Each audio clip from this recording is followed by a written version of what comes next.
It's training camp season, and today we're looking at the Chargers, and we're looking at KeAndre Lambert-Smith again. We're going to watch him catch some balls, work through some drills, make some plays. But before we dig in, you need to click that subscribe button right now because we're covering practice. Training camp clips of your favorite players, your rookies, your position battles, and those guys you're drafting in fantasy football here soon. We talk a lot of fantasy football here to help you out. You need to know what these players are doing behind the scenes so you can make your decisions. Click that button. Stop missing out. We're looking at KeAndre Lambert-Smith here today. Again, Chargers start off as the first team practicing, Lions as well, but 2 minutes 11 seconds of clips here of KeAndre Lambert-Smith, a late round pick, a day 3 guy, but we're getting highlights. That's a good sign. Let's roll it. We'll loop this and keep talking ball. I always got a lot to say about the Chargers. Boom. And the thing is, with KeAndre Lambert-Smith, this is a weaker wide receiver class in general.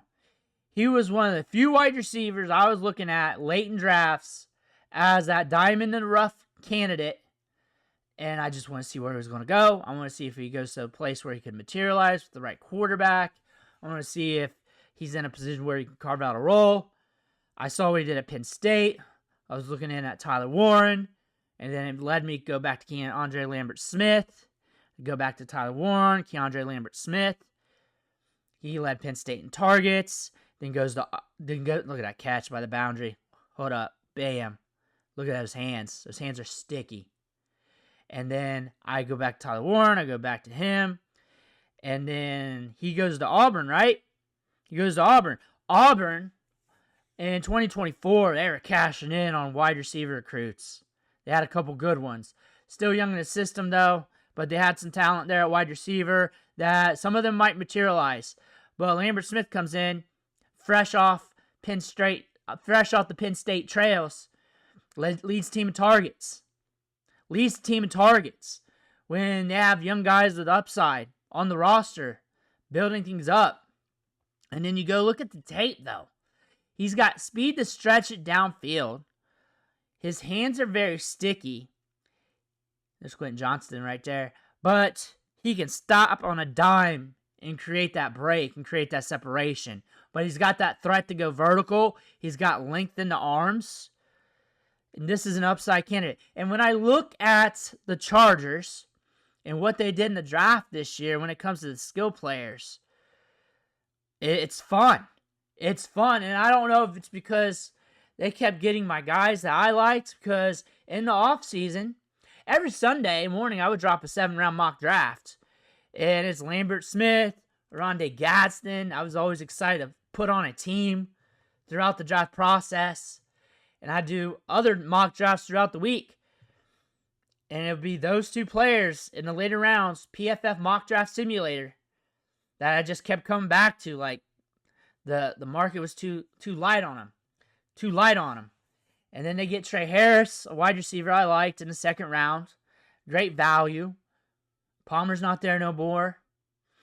Mike Williams retired. Quentin Johnston is stepping up a little bit this year, it looks like, in training camp. Also, we're getting more footage of training camp this year, off the rip. Last year, we did not get as much, I know, because I would have had it, and I would have talked about it nonstop like I am now. Because I enjoy it. Look at those hands. Look at those hands.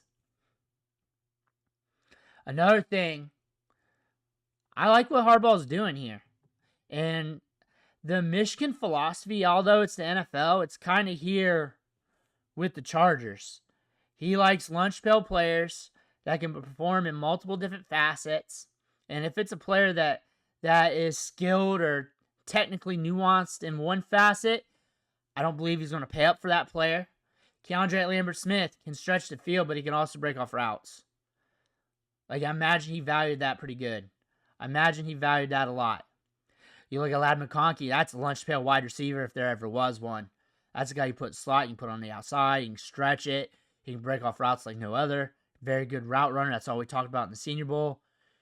Quentin Johnston, he was already there when he got there. But Quentin Johnston did improve year 2. Could be improving even more, and it could be incrementally every year. Trey Harris, Gritty wide receiver, good hands. Very strong hands. Plucks the ball right out of the air. Very reliable wide receiver. Rondé Gadsden, a tight end threat. Former wide receiver in high school. Dad played in the NFL. Very productive in college. And is a tight end prospect that you can move to the slot. Move him around a little bit. There's a lot of upside with him. And if you're looking at him for fantasy, like Will Dissly had his moments last year. Will Dissly's still there, but we're talking about long term. It could be this year, next year, whatever. Give tight ends a little bit more grace compared to other position groups. Just do that. You'll do a little bit better on waiting on your tight ends. More often than not, they need a little bit extra time to develop. They're learning a lot more about blocking, running routes. There's a lot in the NFL. It's the reason why it's the NFL. Historically, you see that with tight end prospects. Some of them have to go to a new team, and they just all of a sudden click. KeAndre Lambert-Smith, you're seeing him make play after play, and it's day after day. And these are clips from multiple days. He's been looking solid. And the Chargers have a well-rounded depth chart. Quentin Johnston has to play the best ball he's ever played right now. He has to.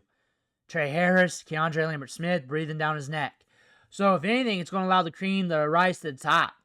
And if Johnston steps up and plays well, Harris plays well, Lambert-Smith plays well, that's a well-rounded wide receiver depth chart. You got some good-sized wide receivers with good length on them. You can push it downfield. You got Ladd McConkey. Ladd McConkey's always going to be your guy. Ladd McConkey's going to be your guy. 25-ish% target share. He's going to get the volume. He's going to run about 90% of the routes out on the field. He's going to be running 25 to 30 routes per game. The run game's going to be very heavy here. So the volume for the other wide receivers might be a little bit up and down. We saw that a little bit with Quentin Johnston last year. He was pushing almost a 20% target shares, like 17, 18%. But it's bringing in those deep balls. KeAndre Lambert-Smith fits well with Herbert. Deep ball city. He's got an accurate deep ball downfield that can push it downfield. Trey Harris, sticky hands around the boundary. I'm very interested to see what these Chargers do. I'm very interested to see how this back end of the wide receiver depth chart develops. Aaron Hampton's going to be a dog. He's going to be one of the top running backs in the league. Sooner than later, he's going to blow it up sometime this year. He's going to have his moment. When? It's obviously going to be after his rookie ramp up. That could be during training camp, preseason, probably somewhere down the line, middle of this year. Could be week 4, could be week 8, 12, whatever. Eventually, the touch is going to come. It's going to click. Najee Harris and that eye issue, that's allowing him to get more opportunity to be seen. He's sharing less work with Najee. That is huge. That is huge. Like, Najee's been in the league, but Najee hasn't had much opportunity with this staff, this system, and everything else. Where Aaron Hampton is fresher, younger. I mean, he's had his time playing ball as well. He's a first-round pick.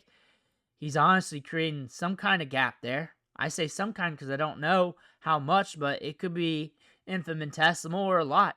That's the thing about that, but there's a lot of talent on this team. I like KeAndre Lambert-Smith. I like him a lot. Another thing is Tyler Warren.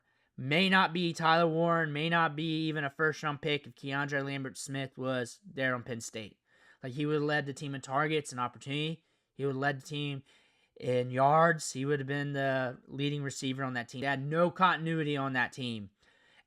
All the wide receivers pretty much transferred out. All they really had left, maybe a receiver or two, but all they had left was Tyler Warren and the 2 running backs and whatever they brought in. So there was no continuity, and they had to scheme things up a little bit. Tyler Warren did a good job taking advantage of that. Nothing against him. He actually did a good job with that. But if KeAndre Lambert-Smith was still there at Penn State, Tyler Warren may not have ever materialized as what you believe Tyler Warren to be right now. Like, the opportunity just wouldn't have been there. Like, they would have targeted KeAndre Lambert-Smith like they did before. Like, nothing would have changed from that. He would have got a lot of targets. And he's a good prospect. Good prospects show themselves early. Training camp with their team. He's already doing that. The proof's right there. Proof of him going to Auburn, instantly hitting for them. There's a lot of good signs with KeAndre Lambert-Smith. Tape checks out, too, from college. Let me know what you think down in the comments below. I want to hear about that. Make sure to hit that subscribe button on the way out. One thing for watching. Catch you on the next video.